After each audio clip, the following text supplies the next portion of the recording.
అందరికీ నమస్కారం. మీరు వినబోతున్న కథ సఖి రెండవ భాగం.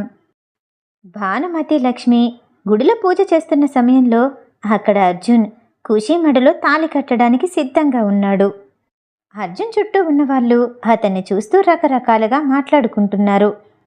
చూడు బాబు, నువ్వు చాలా పెద్దింటి అబ్బాయిలా ఉన్నావు, కానీ నీ డబ్బు పరపతి ఇక్కడ పని చెయ్యవు.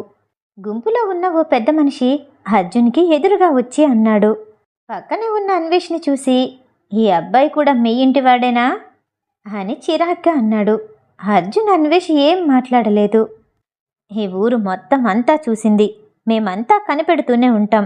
ఆ అమ్మాయి ఎవరో తెలీదన్నావంటే పరిణామాలు వేరేగా ఉంటాయి. ఒక ఆడపిల్లని మోసం చేస్తే మా ఊర్లో శిక్ష ఏంటో తెలుసా? చెట్టు కట్టేసి చర్మాన్ని ఒలిచి ఆ అమ్మాయికి చెప్పులు కుట్టిస్తాం అంటూ ఆ ఊరి పెద్ద పూజ పళ్ళెంలో ఉన్న తాళిని తీసి అర్జున్ చేతికి అందించి, ఆ అమ్మాయి మెడలో కట్టు అంటూ అర్జున్ వైపు తీక్షణంగా చూశాడు.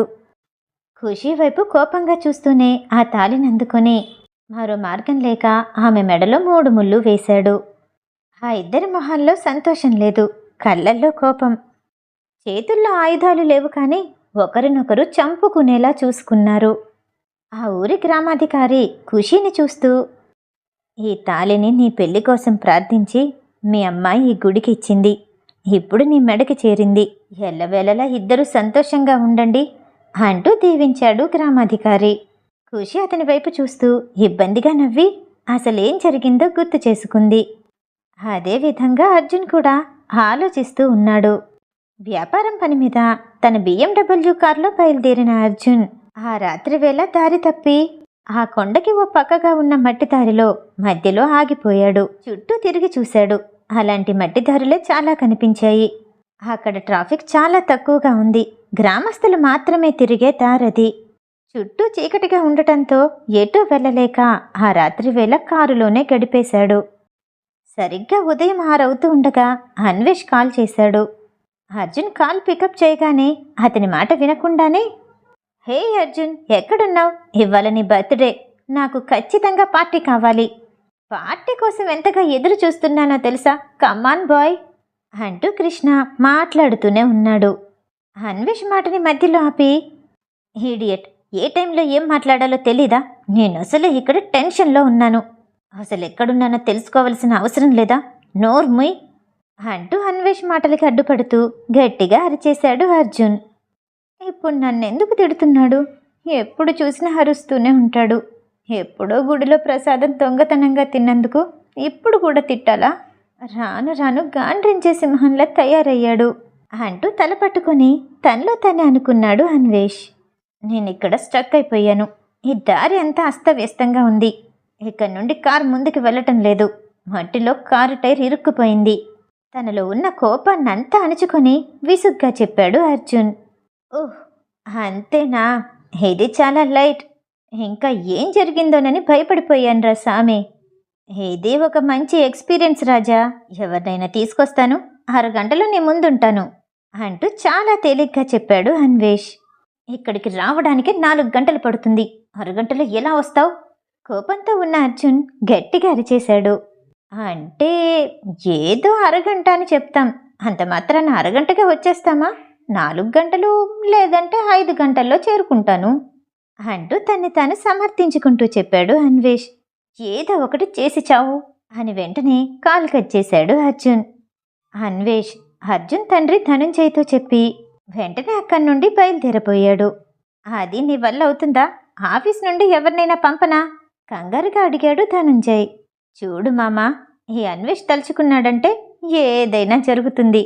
నువ్వలా చూస్తూ ఉండు, మన అర్జున్ని వెంటనే తీసుకొస్తాను అంటూ కారు కేసు వేలికి తగిలించుకుని చుట్టూ తిప్పుతూ నవ్వుతూ బయలుదేరాడు అన్వేష్.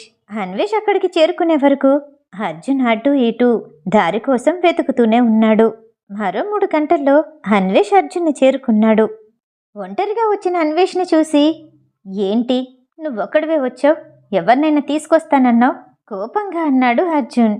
అన్వేష్ ఆలోచిస్తూ తలకొక్కుంటూ, అన్నాను కదా, అలా మర్చిపోయానేంటి?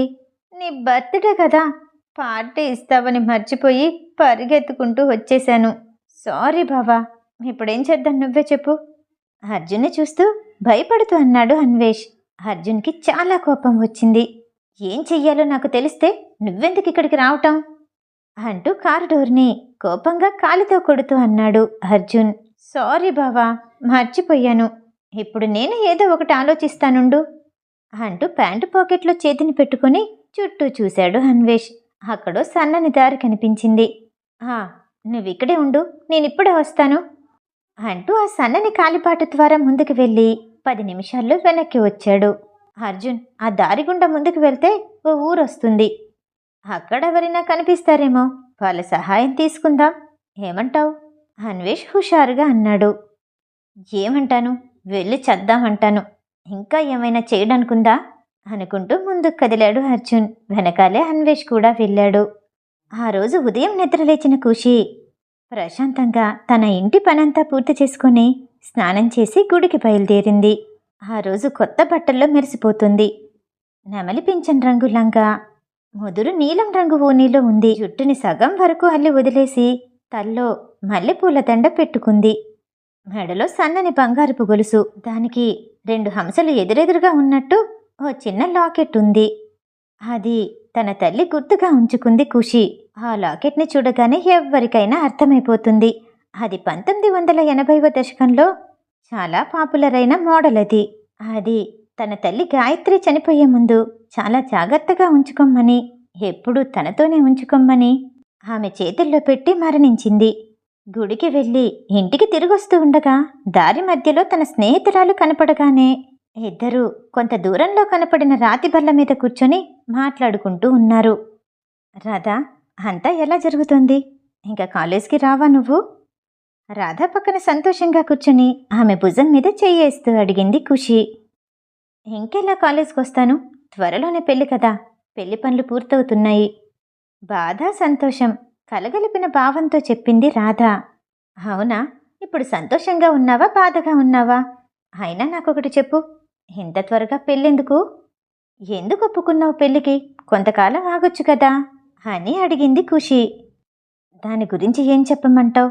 నాన్న పచ్చి తాగుబోతూ అమ్మనెప్పుడు కొడుతూనే ఉంటాడు. నాకు 4 సంవత్సరాలున్నప్పటి నుండి అమ్మ బాధని చూస్తూనే ఉన్నాను. అతను అలసిపోయే వరకు అమ్మని కొడుతూనే ఉండేవాడు. అమ్మ ఆ బాధనంతా పంటి బిగున బిగపట్టి నాకు జోలపాడి నిద్రపుచ్చేది. నన్ను చాలా కష్టపడి చదివించింది. ఇంక భారం అవ్వదలుచుకోలేదు. నువ్వు కష్టాల్ని నెట్టుకు రాగలవు, ధైర్యవంతురాలివి. కానీ నేనలా కాదు.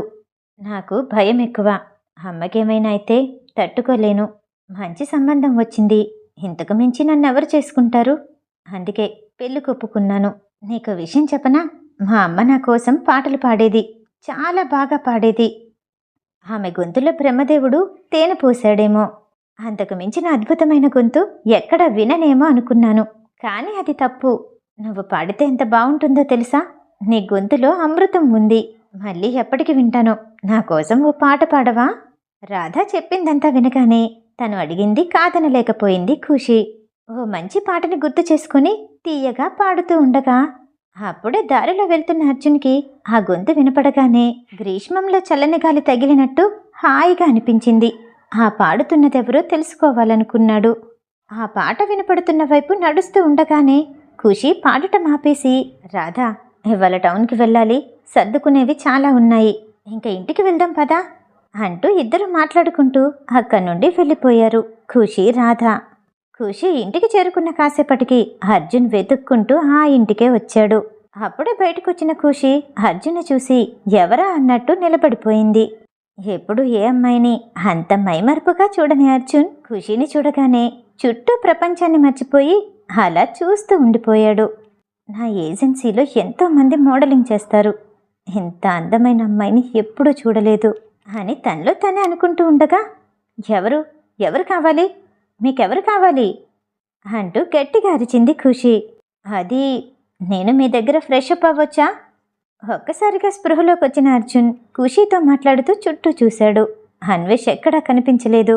ఖుషిని చూసి తడబడుతూ ఏదో చెప్పబోతూ ఉండగా, అర్థమైంది, తిన్నగా వెళ్తే ఇంటి వెనకాల కుడివైపు ఉంటుంది, దారి చూపిస్తూ చెప్పింది ఖుషి.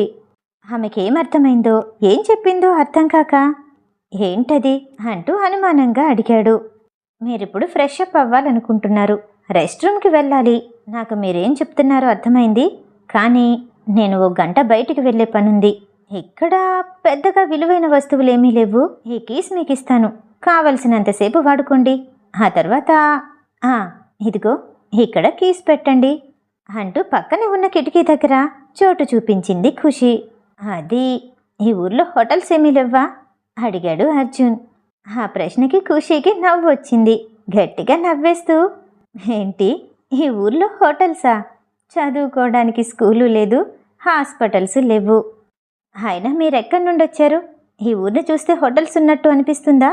నేను కూడా ఇక్కడ ఎక్కువగా ఉండను, ఏదైనా కార్యక్రమం ఉంటేనే వస్తాను అనుకుంటూ తన మనసులోనే తనకి 20వ పుట్టినరోజు వచ్చిందని తలుచుకుంటూ అంది ఖుషి. ఆ రోజు తన పుట్టినరోజు కూడా. అందుకోసమే పొంగనూరులో ఉన్న తన సొంత ఇంటికి చేరుకుంది. గుడికి వెళ్ళొచ్చిన తర్వాత మాస్టర్ ఇంటికి తిరిగి వెళ్ళిపోవాలి అనుకుంది. అప్పుడే ఆ ఇంటికి అర్జున్ వచ్చాడు. అంతగా విలువైన వస్తువులు ఆ ఇంట్లో లేకపోవటం వల్ల అర్జున్కి సహాయం చేసినట్టు ఉంటుందని అతని చేతికి కీస్ అందించి ఎక్కడ పెట్టాలో చెప్పి బయటికి వెళ్ళాలనుకుంది ఖుషి. మిగతా కథ తర్వాయి భాగంలో. ఈ కథ వింటం మీకు నచ్చినట్టయితే లైక్ చేసి సబ్స్క్రైబ్ చేయండి. మళ్ళీ రేపు కలుద్దాం. నమస్తే.